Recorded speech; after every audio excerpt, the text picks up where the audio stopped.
السلام عليكم. وصفتنا النهاردة حلا بارد جميل جدا. لو عندنا بواقي كيك هنعمله بمكونات سهلة وبسيطة وهتعجبكم جدا. يلا نبدأ.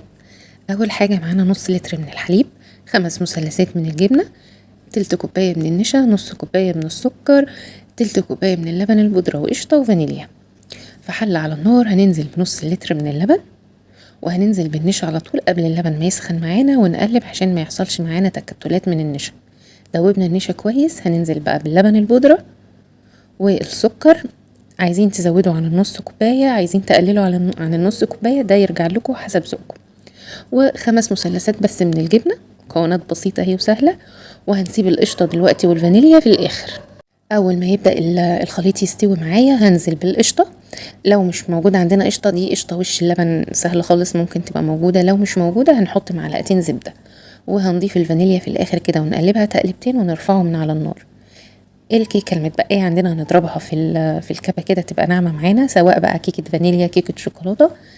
وفي البايركس بتاعنا هننزل بكميه كده، طبقه اولانيه من الكيكه هنفردها كويس بالمعلقه ونضغط كده نساوي الطبقه الاولانيه.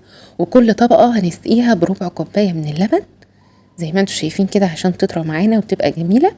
هنسقيها بربع كوبايه من اللبن. الخليط بتاعنا قبل ما يبرد كده بننزل بيه برضو على الطبقه اللي احنا ضفناها الاولانيه من الكيكه ونسويها، وننزل بطبقه كمان من الكيك بتاعنا، وهكذا. يعني هنعمل ايه على حسب الطبقات، على حسب المقادير بتاعتنا اللي احنا عملناها هنعمل طبقات.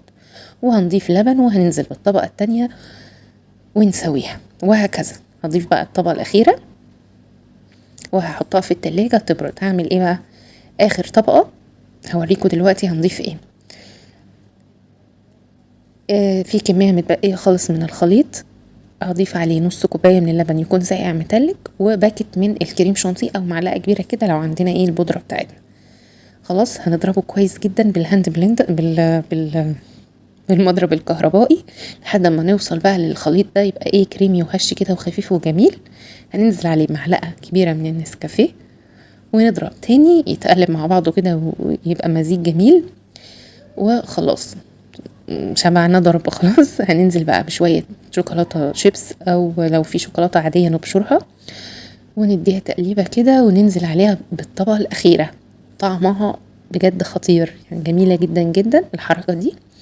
وكمان زي بصوا والله موفرة، يعني موفرة يعني حاجة كده جميلة. شوية مكسرات سوداني او اي حاجة عندنا هيدي طعم جميل جدا. السوداني برضو مع الوصفة يعني مش مجرد زينة بس. وشوية شوكولاتة شيبسي كده وندخلها التلاجة تسقع وتتقدم بقى باردة كده جميلة مع عصير مع حاجة ساقعة. وصفة جميلة جدا وسهلة ومقاديرها بسيطة خالص.